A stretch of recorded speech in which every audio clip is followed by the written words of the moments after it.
अब आइए मजा करते हैं हम लोग।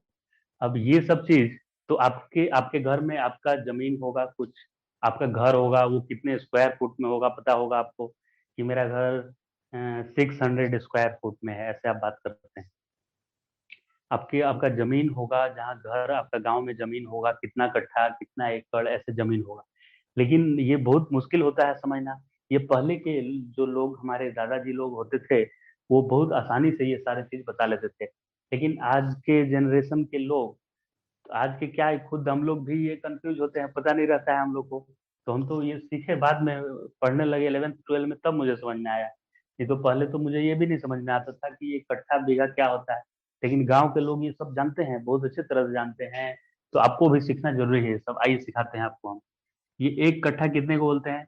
126.5 मीटर स्क्वायर को बोलते हैं। ये 126.5 मीटर स्क्वायर कितना?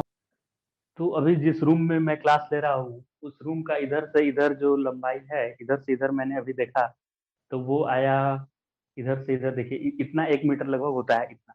तो ऐसे ऐसे करके मेरा इधर से 3 मीटर लगभग आया। यहाँ से मैंने मेजर किया 1, फिर यहाँ किया 2, यहाँ तक आ गए। अब यहाँ से यहाँ शुरू करना है, इधर 3, और 3 से थोड़ा सा ज्यादा है, 3 से थोड़ा ज्यादा, मतलब यहाँ से लेकर और आपका हाथ जितना लंबा जा रहा है उधर, वो 1 मीटर लगभग है। ये ऐसे 1 मीटर है, ठीक। तो ऐसे ऐसे करके मेरा रूम इधर से 3 लगभग आ रहा है, और इधर से 3 पॉइंट समथिंग आ रहा है, और इधर से भी उतना ही है लगभग। तो 9 मानकर चल रहे हैं। तो आपको पता है ना कि स्क्वायर का या रेक्टेंगल का एरिया कैसे निकालते हैं? L × B से। तो 3 L और B बराबर है यहाँ, तो 3 × 3 9। मतलब मेरा रूम ये जो है वो 9 मीटर स्क्वायर का है। कितने का है? 9 मीटर स्क्वायर। 9 मीटर स्क्वायर का लगभग मेरा रूम है। इसको 10 मान ले क्या, इजी कैलकुलेशन के लिए। तो 10 मीटर स्क्वायर का एक रूम होता है। आप जिस रूम में अभी पढ़ाई कर रहे हैं, या मोबाइल मूवी जो भी देख रहे होंगे, वो अपने रूम में आप समझिए कि वो 10 मीटर स्क्वायर का है। तो ये 126.5 है, तो इसको 10 से डिवाइड करिए तो कितना रूम इसमें आ जाएगा? 10 से डिवाइड किए तो यहाँ पॉइंट लग जाएगा, 12.6, मतलब 13 मान के चल लीजिए। तो 13 रूम, आपका रूम 1 2 3 4 5 6 ऐसे ऐसे ऐसे कर लीजिए। 13 रूम, 13 रूम मिलाकर जितना एरिया आएगा, उतने एरिया को एक कट्ठा बोला जाता है। एक कट्ठा आपसे समझ लेंगे कि नहीं? एक कट्ठा जमीन कितना होता होगा? एक कट्ठा जमीन में कितना रूम बन जाएगा? तो लगभग 13 रूम बन जाएंगे। जो आप टेंडर होता है रूम, लगभग वो 13 रूम बन जाएगा एक कट्ठा जमीन में। अब एक कट्ठा में डिसमिल ऐसे बोला जाता है, डेसिमल होता है ऐसे कोलोकियल भाषा में इसको, आम बोलचाल की भाषा में डिसमिल भी बोलते हैं हम लोग। तो डेसिमल ये एक कट्ठा में 4 डेसिमल होता है। अब 4 ये कैसे हो गया? तो कितना रूम बनेगा आप समझिए, रूम कितना ऐसा ऐसा बनेगा बताइए। तो एक कट्ठा में कितना रूम बना था? 30 कट्ठा मिलाकर 1 बीघा होगा। 1 बीघा में कौन घर बनाता है? कोई नहीं बनाएगा घर इतना। 20 20 कट्ठा है।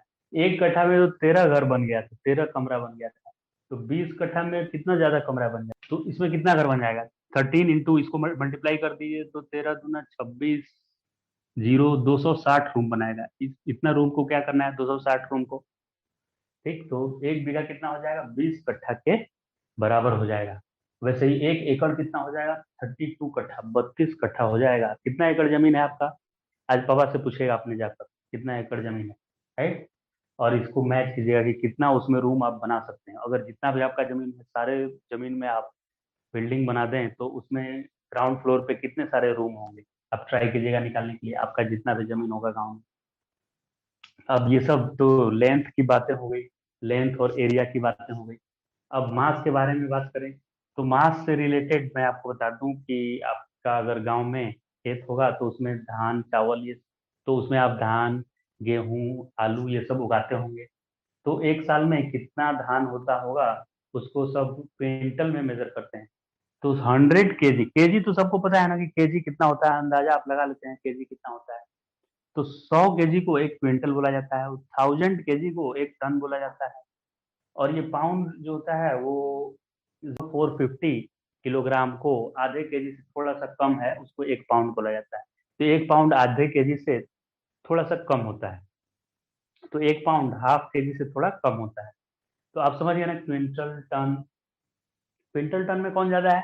क्विंटल तो 100 kg है, टन तो 1000 kg है ना। चीजों को एक बार मैं इस बोर्ड के सामने से हट जा रहा हूँ, पूरे इन चीजों को आप लिख लें और ध्यान से इन चीजों को सोचें कभी बैठ के।